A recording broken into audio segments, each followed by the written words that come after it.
there, it's Joy Foster, founder of Tech Pixies and the host of the Sparkle and Thrive podcast. And I am delighted today to have Yinka with us. She is amazing. Now, Yinka and I, we do love money, right, Yinka, in the right way. And there is no really right way or wrong way to love money. But one of the things that we do understand is that if you can get the money stuff going the right way in your business, you can have a much bigger impact in the world. So Yinka, welcome to the show. Joy, thank you so much for having me. I am so excited to be here. And this is actually your second appearance on the Sparkle and Thrive podcast. We had a really great conversation a while back. And so, we're so excited to have you back. I am excited to be back. Yes, it's my second time. So nice. We're doing it twice. Exactly. So let's talk about money, and let's talk about money specifically for female business owners. This is something that I personally struggled with for a very, very, very long time. I've told my story several times, and I really want people to hear your story, but I'll just summarize it in that when I set up my first business, if you will, and I didn't even know it was a business. I set it up as a community operation, a charity. I worked a lot of hours to build it and never took a paycheck, never took money for myself. I did supplement other people. I gave them money for work they were doing, but I never took money for myself until the very, very end, when I took out just about the exact amount that I put into the business in the first place. And then I moved countries and left it in the capable hands of the community that was there. And, that was my first experience in business, where I basically didn't count my own time as something that needed to be paid for, and therefore also didn't include my own time in the pricing or anything else that I was doing. And this is a very common story with starting with business owners when they're just starting out. So tell us your story, or some of the stories that you're connected to through your coaching. Thank you so much, Joy. Yours is a very common occurrence, particularly with women and money. As a coach and strategist that supports women in business, my mission is to support women to build thriving and profitable businesses while living full, fab, and nourishing lives. And the interesting thing about that kind of mission statement is everyone hears, oh my gosh, yes, we want this full, fab, and nourishing life, amazing. And then they kind of like, oh, but she said thriving and profitable. Oh, profit means money. Oh, and then you almost feel and kind of see the contraction and shrinking there. We have been sold so many lies about money, about ourselves, about worth and money, about just plain definitions of things like business and sales. And as a result of that, even when, we hear so much about the gender pay gap, and it's a legitimate problem, women and men doing exactly the same jobs, not getting the same pay.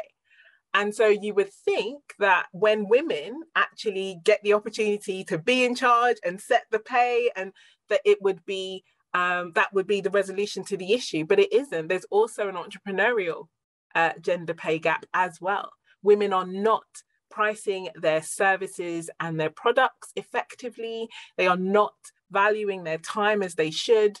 And the ickiness that we have around money, which then translates into sales, which ultimately translates into, feast and famine on the cash flow front.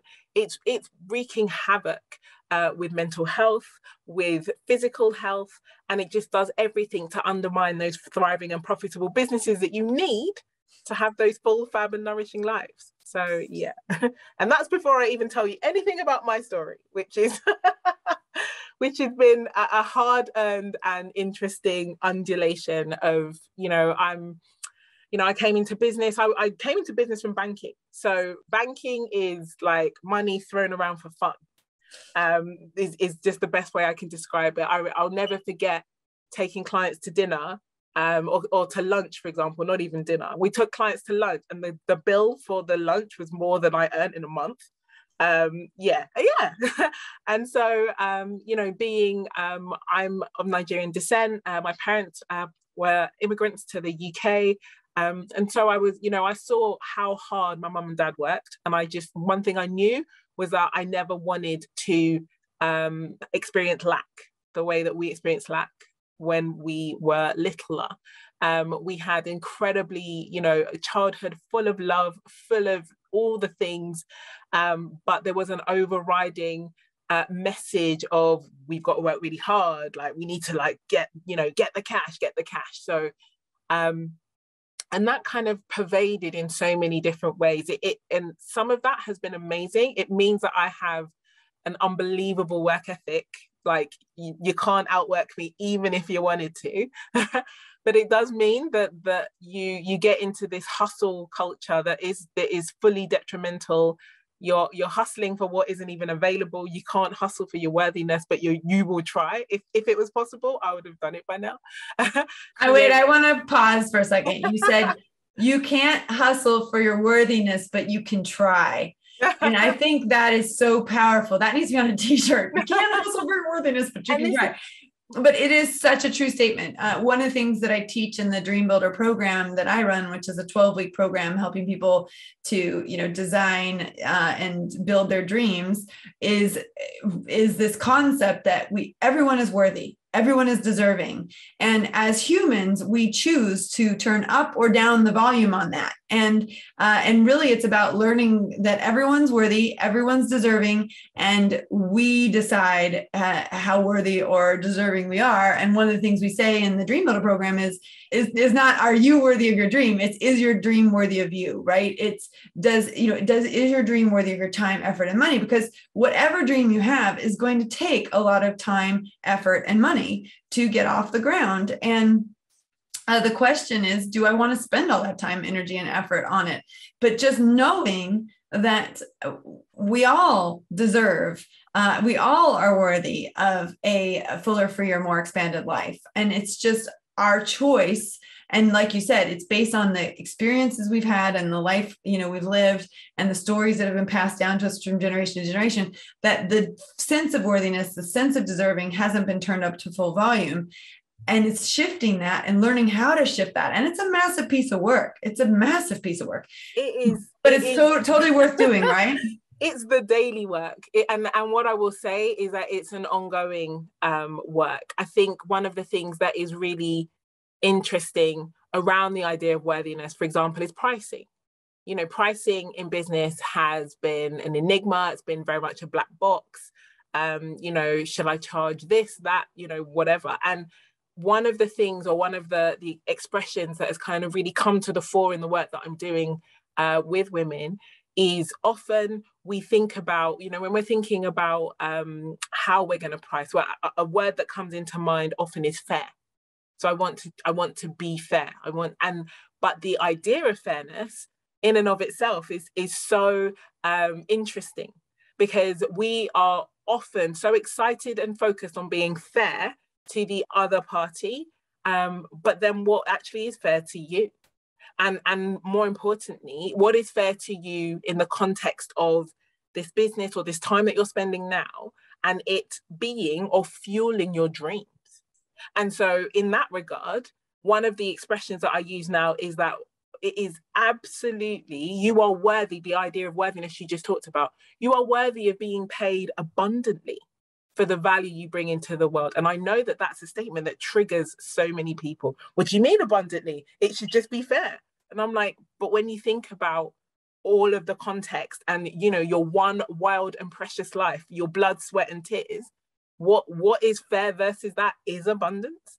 And so it is a very triggering, it's just the word that comes to mind. It triggers a lot of people. But and like I said, it manifests in so many different ways, from underpricing to under offering to feeling that this sense of deference for the person with the money. So freelancers accepting really shocking, terrible terms of payment, essentially acting as a or not having a contract at all. Right, not having a contract at all. It manifests in so many different ways, but it's all resulting in the same problems around money and cash flow in women's businesses. Well, let's talk about cash flow, because for those of you who don't know, Yinka is on our board of advisors at Tech Pixies, and she is a wonderful, wonderful addition to that board, and really understands the online business. And it's a great great conversations and great questions and great support. We were in our last meeting, and I was showing our cash flow forecast, and she's like, I want a copy of that. And I'm a little bit ashamed to admit that, 7 years in from the pilot, I finally have a cash flow forecast. And I wish I'd set it up years and years ago. I wish I'd had it set up from day one. I didn't understand what it was. And when we really needed to start tracking cash flow carefully, and really quite honestly, we needed to start tracking cash flow carefully 7 years ago. But when we really needed to make sure we knew exactly what was the situation day in and day out, I asked Carla, who's our COO, to create a sheet that basically says, these are the predicted expenditures based on our normal spending patterns between now and the end of the year. And then these are predicted income. Now, at TechPixies, we have recurring revenue, which we didn't actually have until about 2 years ago, which made creating a cash flow forecast quite tricky, because what we've put into our cash flow forecast is the guaranteed recurring income that we have promised from our students. So when students sign up to do our VIP social media mastery program, it's a year-long program. Some people choose to pay it in monthly installments. They have to pay all 12 installments because that's the commitment they make when they sign up. So that does mean that for various different cohorts, we've got 12-month recurring payments coming in. So that's where the cash flow forecast for us started to make sense, because we could then predict exactly what revenue we were going to make. And then we could predict exactly what expenses we were going to make. Now, to be fair, I think it's been easier to do in the last 3-4 months for us, because we do sort of know what our regular expenditure is. And when you're just starting out, it is very tricky to know what your expenditure is. But I will say if you can predict forwards 1, 2, or 3 months with what you think your anticipated expenses are going to be, what you think your anticipated revenue is going to be, that shows you where the gap is. And that shows you where, okay, what do I need to do to break even? What do I need to do to be in profit? And I love this conversation, but I want to take you back probably like 17 steps, only because what I'm finding is everything that you've described is absolutely right. And one of the things that I am most grateful for is I have a background in numbers. I like numbers. I like and understand the numbers side of things. It was what I did before I came into business. So one of the first challenge that loads of women face is that the numbers scare them, like any numbers. So the idea, what you're describing and how I geeked out over that spreadsheet, you've literally made like people's like chests like contract and shrink, and everyone's like, oh my gosh, what's what I was going to say. You got to talk about the numbers first. Well, right. This is great, because I remember when I was applying for the unlimited grant, it was called the Do It Award, and it was a £5,000 award for social enterprises. And it was when we were just starting, and actually it wasn't even TechPixies, it was Made with Joy, and that was the first award we got from Unlimited. But I remember when we applied for that, they wanted to know my next 12 months, like my anticipated profit and loss. They wanted to know what I was going to make, what I was going to spend, and what was going to be left over. They wanted it month by month, and they wanted all that detail. And I was, up until that point, I had run the business based on, well, I'm not going to limit God. God can send me as much revenue as he wants, and I'm just not going to limit him. I'm not going to have a plan. And so until we submitted that, I had no plan. And I remember like the sheer pain of creating that document. So I fully agree with you. There is a major fear of numbers for women. So yeah, let's talk about that. But yeah, there is a major fear of the numbers, but but part of the fear is around the meaning we give to the numbers. And that's kind of where I really want, when I'm having this conversation, that's where I want to start, because we see it in business finance, but we also see it in personal finance too. It is this idea that a number attached to, a line on a statement, or it means something about you. It means something about, your value in the world, your place in the world, the kind of person you are. And that we allow those numbers to feel like an accusation. And if it does feel like an accusation, no one voluntarily goes to be accused of things. So you just shy away from it. And what we then tell ourselves is, well, we don't really need to deal with that numbers side of stuff. And income is for the shallow people. You know, we're doing deep, meaningful work in this world. So we're going to focus on impact. And what I say to you, and what I say, you know, and like I said, I understand that this conversation is probably highly triggering. And I say that because for me, it was triggering until I learned that my triggers are my teachers. But what I had to really focus on was, how will I make sustainable impact? If what I'm doing in this world is so valuable and so important, how will I keep doing it without the income? How does it work if I can't sustain it? How does it work if I run it into a ditch because I'm too afraid to look at the numbers because they scare me? And so where I was very much focused initially on, oh my gosh, I just want to do good in this world. Yes.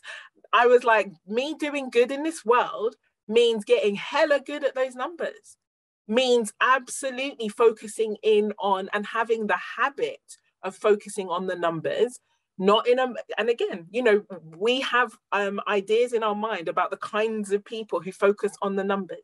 You know, the kinds of people, you know, we're like, oh my gosh, they must be Machiavellian. No, baby, it's not about Machiavelli. It's literally just about financial prudence.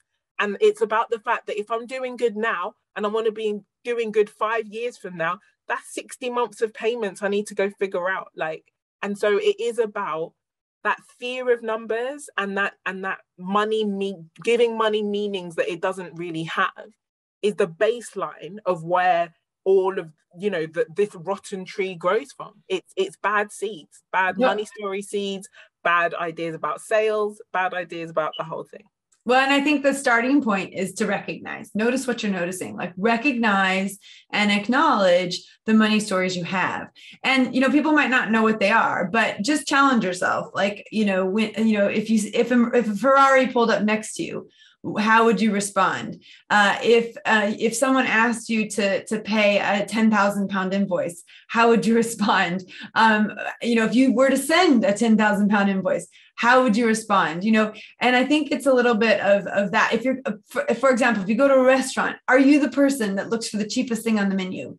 Right? When you're out with, you know, you're out with a group of people and instantly your eye goes to the cheapest thing on the menu.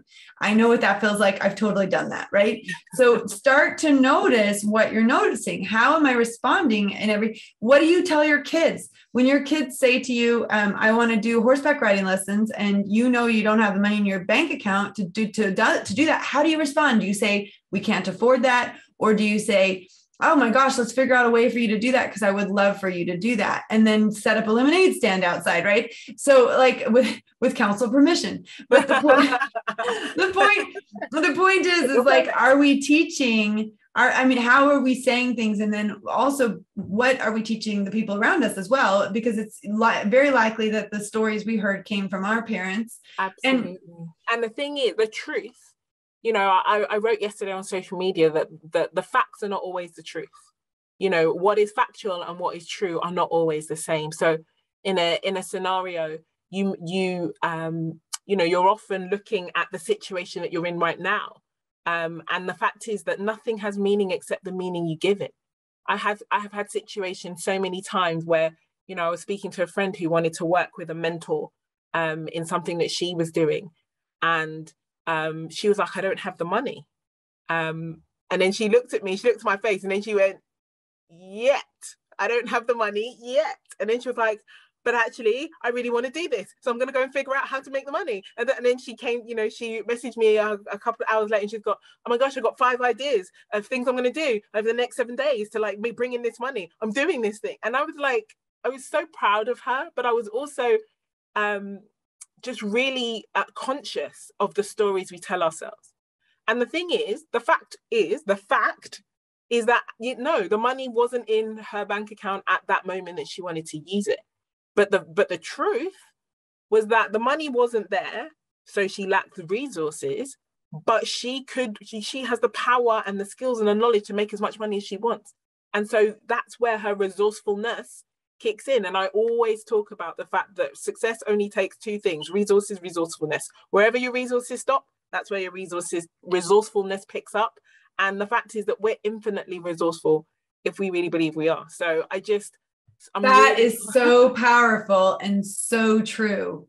When the resources run out, you lean in on your resourcefulness. Absolutely. That is so true though. I mean, I can't even like if I had heard you say that 7 years ago, I wouldn't get what that means. but now that I've had to be resourceful several times in the last 7 years, I have figured that out. I mean, we have a very recent story of me being very resourceful to launch the Dream Builder program, but I just think it's so interesting how we do that. The other thing to add to that, Joy, is that every time you've been resourceful in your own journey and in your own experience, and I can speak, when were you ever resourceful when you had more than enough resources? When? Just when? Like for me personally, and I don't know, maybe I'm stubborn and maybe like this is a personal failing and something I need to work on, but my resourcefulness comes out when the resources are short. It never comes out when the resources are long, because I'm like, oh, it's already there, whatever. And so all of that's so true. It like forces. In fact, I'm sure you've read the book Profit First by Mike Michalowicz. Yes. So I actually was emailing him back and forth when I was in Arizona about his book, because I was sort of laughing. I messaged him and I'm like, okay, so I read your book like 5 years ago and started paying myself. And I started doing, so in the book Profit First, he recommends that you have 2 outgoing days. So on the 10th and the 25th, all your expenses go out, and then you don't do invoices in between. And, you know, I tell people when they send us invoices, you will get paid on the 10th. And then if they work for us, they'll get paid on the 25th. And those are the 2 payment days. And we usually don't do any invoices in between. And people are used to that. And they're used to getting paid on those days. So I set that up. He also said, you know, pay yourself from day one. So I set that up. And he also says to set aside profit, even if it's 1% of all your revenue, you just put it into another account that you can't see, that's out of your, like, you know, eyesight and not, you know, visual to you. And just 1%, every time you get money in, 1% over, 1% over.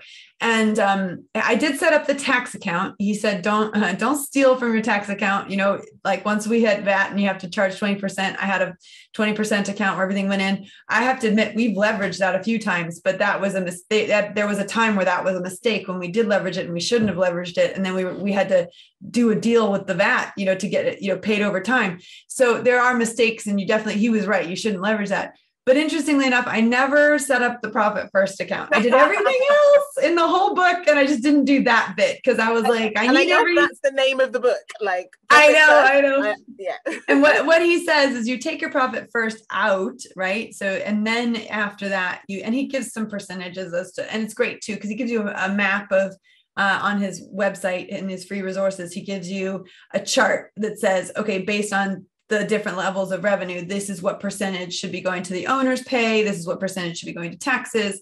This is what percentage should ideally be going to profit. So anyway, I messaged him. I'm like, okay, so like I read your book and I did the half of it, you know, 5 years ago. And now I'm willing to do the second, you know, the actual part of the book. So, you know, it was good. So I have started to do that. And then T. Harv Eker, wrote another great book that was recommended to me by a tech pixie. And I think it was called The Millionaire Mind. I feel like that's what it was called. Secrets of the Millionaire Mind. Secrets of a Millionaire Mind. And he talks about almost the same concept, but from a personal perspective. Yeah. So six jaws. Yeah. And can I just say, I love Starling Bank. Huge shout out. Love Starling Bank. Love the spaces. Love the splits. Those of you who don't know, Starling Bank was founded by a female, which is like unheard of in the banking industry, and also founded recently. It's not an old bank; it's not been around forever.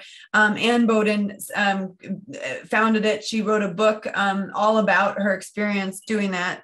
But in your Starling Bank account, you have something called Spaces.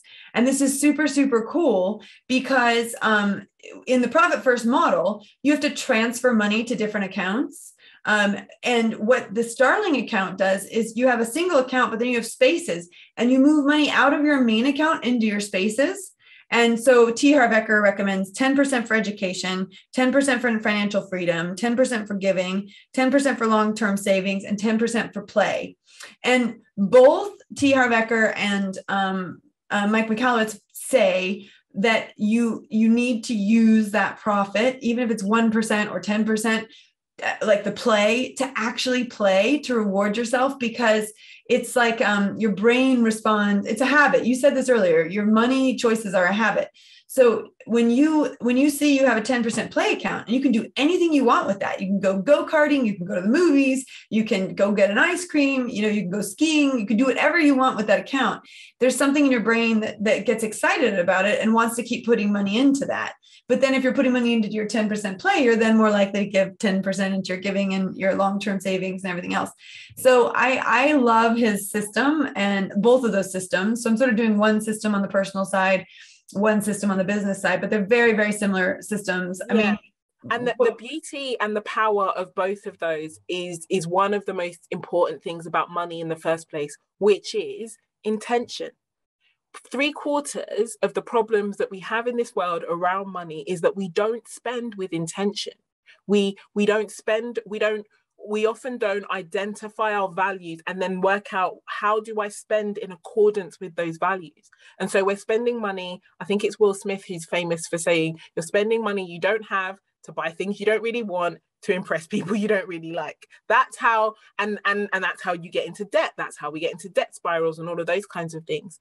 On the business side, though, it is, all of the, our ideas and kind of, stories that we've heard, as someone who grew up in the church, someone somewhere will obviously misconstrue the love of money verse about it being the root of all evil, and you worrying about being a rich person and what kind of people they are. The fact is, money is just a tool. It is a powerful, ubiquitous, useful tool. It's a bit like a Swiss Army knife. It does whatever you need it to do. It is in the hands of the holder, whatever they want it to be. And we attach thoughts and feelings and emotions to that.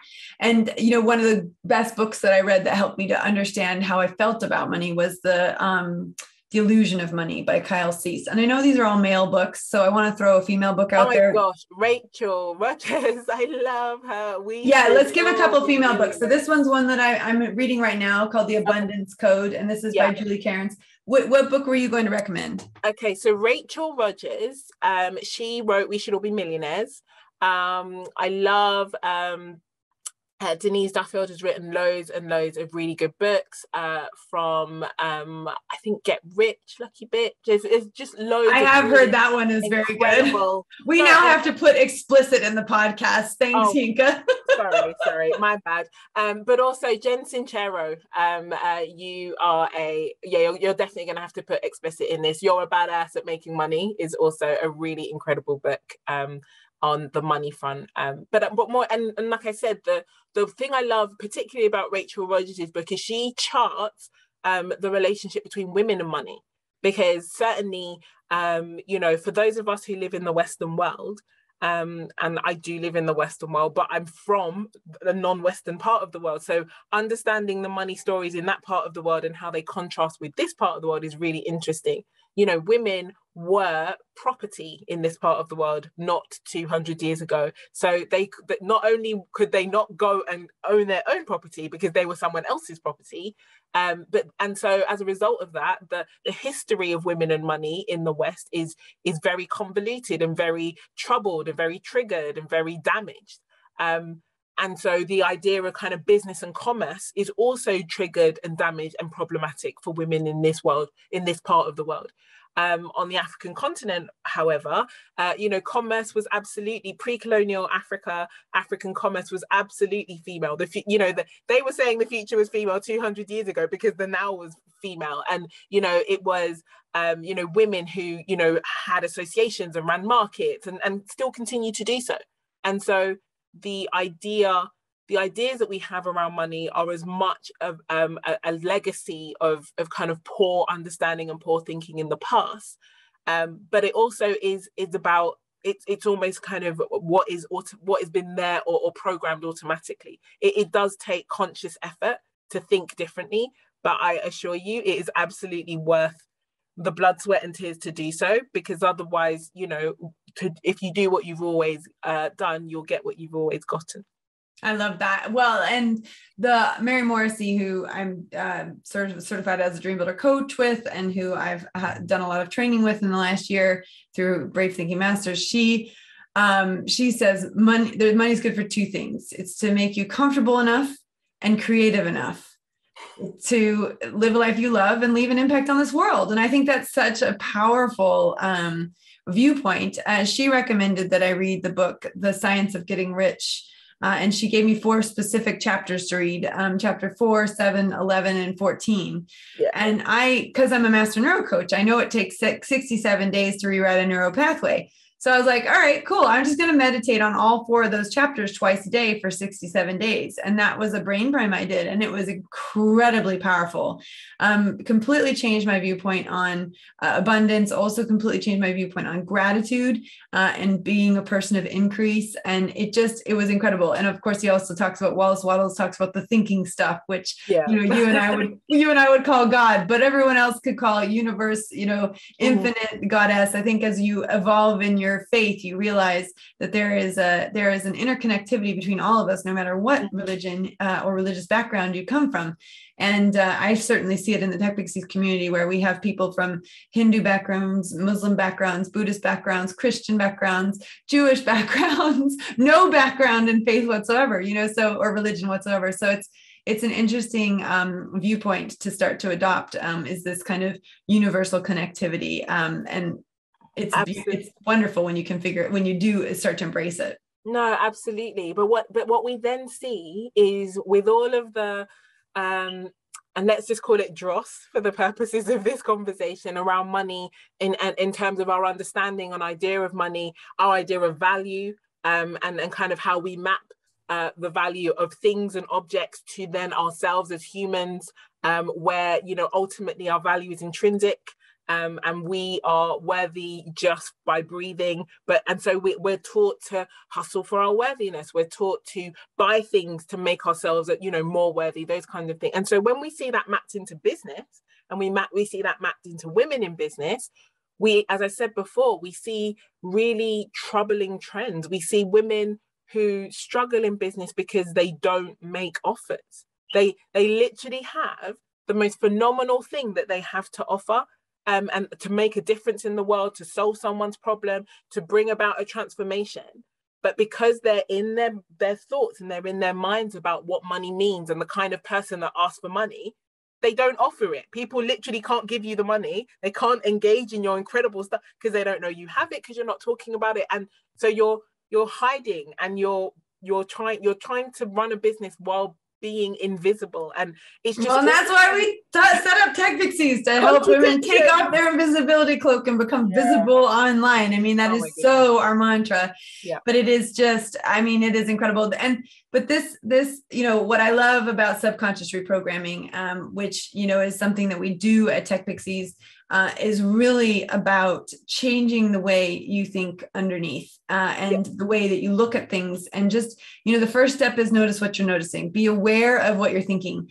Then the second step is, how do we reframe this? How do we come up with a new story? How do we replace the old story with the new story? And then from a subconscious reprogramming perspective, it's about taking that new story and listening to it on a regular basis. Yeah. And most importantly, having brain-based evidence to go along with it. And one of the brain primes I have done over the years, I've done lots of them on money mindset, because I've been working through, like you said, there's layers. But one of the ones that I worked on was, profit is good. That was a big one for me. And then, I had to put in there, for brain-based evidence, examples of where profit was good and what kind of a good that it could do, especially if it was in my hands, knowing the things that I wanted to do with it. So, and then I listed all the things that if I had a profit, this is what I would fund, a mammogram bus that travels around England, because we don't have one. We've got one in Northern Ireland. There's a mammogram bus, but there's not one in England. Mm. So, why don't we have one in Wales and in Scotland? Let's get them across the whole country. And that's the thing, all of the evidence shows that when women create and gather wealth to themselves, everybody prospers. Everybody's life is better off, because women spend differently. They create solutions differently. The world is so much better the more wealth women can gather. And yet, we've got women, you know, wrangling. And the thing for me, one of the things that I'm so passionate about, and you know, why I am unequivocal in my mission to not only to build generational wealth in my own sphere and space, but to help other women to do the same, is because of this idea. I'm done with negotiating with problems. I'm sick and tired of seeing things that I want to be better in this world. For example, I'm you know, passionate about what you described in terms of the mammogram bus. You know, my journey into business started when my mum was diagnosed with breast cancer, so it's something really close to my heart. But the thing is that, you know, I can feel how I feel about, you know, and I can do my race for life, and I can do all these fantastic things to you know, to negotiate with the problem, or I can earn enough money to fund the solution.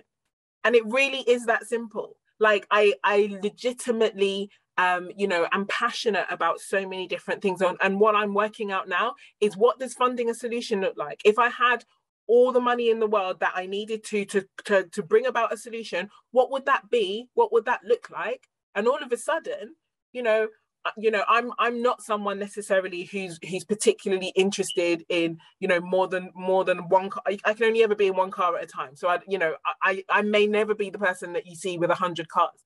But if I can go out and I can make changes to women's health, to you know, women who, you know, in years to come, I'm going to go through menopause, and I'm hearing more and more about how little we know about menopause, how little support there is out there for menopause. You know, making changes for children's futures, thinking about, you know, little black and brown children, you know, having a tough time in terms of representation. All these things that are important to me. How important are they to me? Because ultimately, I can get all in my feels about having to sell and having a business, or I can recognize that the more wealth I gather to myself, the more I can go and fund solutions to these problems, and then I can just get on with it.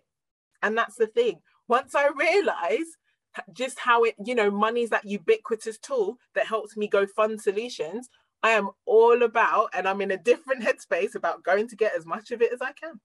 Well, I think this podcast is a podcast people could listen to over and over again to help them with this. But I think you're right. Let's get on with it. Let's, as women, let's get on with it in many different ways. Let's not be afraid of the numbers. Let's be proud of the numbers.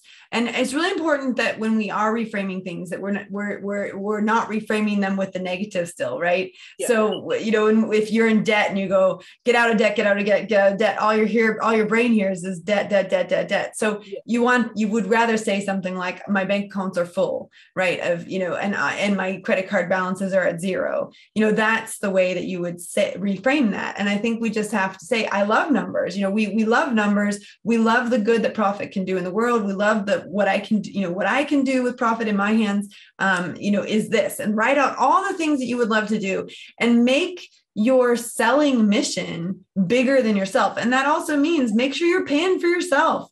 We had a profit in the business a couple of years. Well, I mean, the very first year we ran, I had a profit in the business, and I ended up having to pay taxes on it. And it was only after we had paid taxes on it that the tax person was like, well, if you'd just taken a salary, you know, there wouldn't have been business tax. And then, you know, you could, you know, I just didn't know any of that stuff. I would have had, but it was like, oh, so actually taking a salary, you know, then I don't have tax on the business and tax on my you know, my own salary. So it was a lesson I had to learn, but I will say, take a salary, you know, and make sure you've got your prices that are, you know.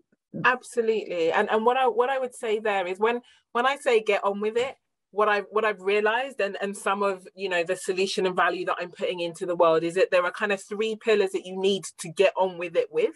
You know, we've talked quite a lot about that mindset, and that is absolutely important. Mindset is what separates the best from the rest. So it is that mindset, it is that mental reprogramming, that priming, all of that work, and also being really intentional about, as you said, not coming from a place of deficit or lack, not coming from a place of beating yourself up for what you didn't know. Now you know better, you do better. So, forgive what's gone before and kind of move forward. But one of the biggest mistakes, and we spend a lot of time, because we're looking at, we're both looking at kind of neuro coaching and those kinds of mindset areas. People think that the evidence of a great mindset is the good feelings or positive speech. And actually, evidence of a great mindset is action. The best mindset brings about action. If there is no action, then you still got work to do on the mindset. And so the other parts that I'm really kind of focused on is, okay, so once you've got your mindset sorted, then you need the skill set. You actually need to be able to do the things. You need to be able to price effectively, to message effectively, to be able to gather cash in, actually give people a way to give you the money. And then once you are doing the right things, the other part of the equation is the habits. You can't do anything good once and expect that it's going to be sustainable. By its very nature, it has to be habitual in order for it to be sustainable. And so it is the interplay of those three areas, the mindset, the skill set, and the habits, that I'm really focused on in some of the new things and the new value that I'm bringing into the space. Because, as I said, I've spent a lot of time working on all of those bits in silos, but no one's really ever brought it together and say, you can start from wherever you are and work through these three avenues and come out the other side with a completely different frame, but also with the muscle built and the habits in place for you to make this work going forward. Absolutely. And I mean, there's a fabulous suite of books on habits, which we've talked about before, The Habit by Charles Duhigg and Atomic Habits by James Clear. And that's James Clear, isn't it? I think earlier I said Tiny Habits is BJ Fogg, Atomic Habits is James Clear, and like you said, Charles Duhigg is The Power of Habit. And again, three men who wrote that. But I will say there is a great book on mindset by a woman, which is Dr. Carol Dweck. Yeah. And there's also a great book called Power Hour by Adrienne Herbert. And that's about a daily habit, getting yourself into a daily habit of a power hour. And then Eve Rodsky's just come out with a new book, which is called Unicorn Space, which is about finding your unicorn space. And it's different from self-care, and it's different from child family time, et cetera. But so obviously the books out there are, they vary, but those are the three big ones in the habit space. Is that, and I think when I talked about the illusion of money, I said James Clear, it should have been Kyle Cease, but in case I made that mistake. But these are all books we've read, we love, we digest this thing, and this is just it. That goes. I love what you said: mindset, action, skill set, and then habits. Because actually, an action done once does not then actually solve the longer term solution. So I think you're right. It's the habitual things that we do, and it takes time and to push yourself to and then to be comfortable with the habits. But we know that these habits are the way that the long-term sustainability happens. And I think you nailed it. I love your 3-pillar framework, and I think it's genius. I want to just thank you for a very enlightening time today. I don't even know how long we've talked, but it's been fantastic. And I feel like everyone who is struggling with their money mindset up until now needs to listen to this. And from now on, just notice what you're noticing and start to reframe your stories. And like Yinka said, get the skill set, get a coach, go to your local enterprise partnership, go get there's so many programs out there that want to help you. I mean, Tech Pixies wants to help you. Yinka's got programs that'll help you. We're here to help you. Yinka and I are in a place in our lives where it's all about you. And it's all about making sure you get to experience what we've experienced as we've made those shifts and get to that place where you're financially independent, where you have a legitimate salary that can pay into your family finances, that can fund things that are important to you and your family, that you can say yes to the things that you want to say yes to from a perspective of solving the world's problems. But you can't do it. You can't do it without money. And like you said, money is a tool, and we put thoughts and emotions and feelings on it. And really, it's neutral. It doesn't care what we think about it. It will go. That's what in the book that Kyle Cease wrote, that's what he said. Money just floats to whoever wants it, right? So if it feels like you don't like it, it's going to just move beyond you and go to the person that's willing to accept it. And that's something we've got to be, is willing to accept it and willing to. Absolutely. And I would just add, it's been awesome. I've loved this conversation. And we'll just say that ultimately, we've kind of convoluted this idea of worthiness, and the two are separate. Money's money. Abundance is abundance, richness is richness, wealth is wealth. But you as a human, you are, as you said, intrinsically abundant. You are amazing and special and awesome, whether your bank account is, singing hallelujah or crying for some more. The separating those two is really important. And once we are able to do that, then we can make decisions. What do we want to use that money for? What will that money mean? And then we can really begin to do the work to actually gather that wealth, not just for us, but like you said, for creating that legacy, creating, wealth and gathering that money for generations to come. Yeah. And I love what you said about intentions. So important. Let's be intentional spenders. Let's be intentional profiteers. Let's be intentional with what we do. Yinka, where can people find you? Where can people learn more about how they can work with you, et cetera? Best places are on socials. I'm more on LinkedIn. That's definitely more my happy space, although you can also find me on Facebook, Insta and Twitter, or drop me an email, hello@callasuccess.com, and I can share more insights on the various programs. I have a cash flow accelerator going through those 3 pillars I spoke about. So would love to have you come down and make, generating kind of consistent and ongoing and growing cash flow a habit in your business. So. And we will drop all the links as to where to find Yinka and all of her amazing programs in the show notes underneath this video on our website at techpixies.com. Thanks for listening, and I hope you have a great rest of your day. And I'm so appreciative to you for being with me today, Yinka. Speak soon. Thank you. Bye-bye.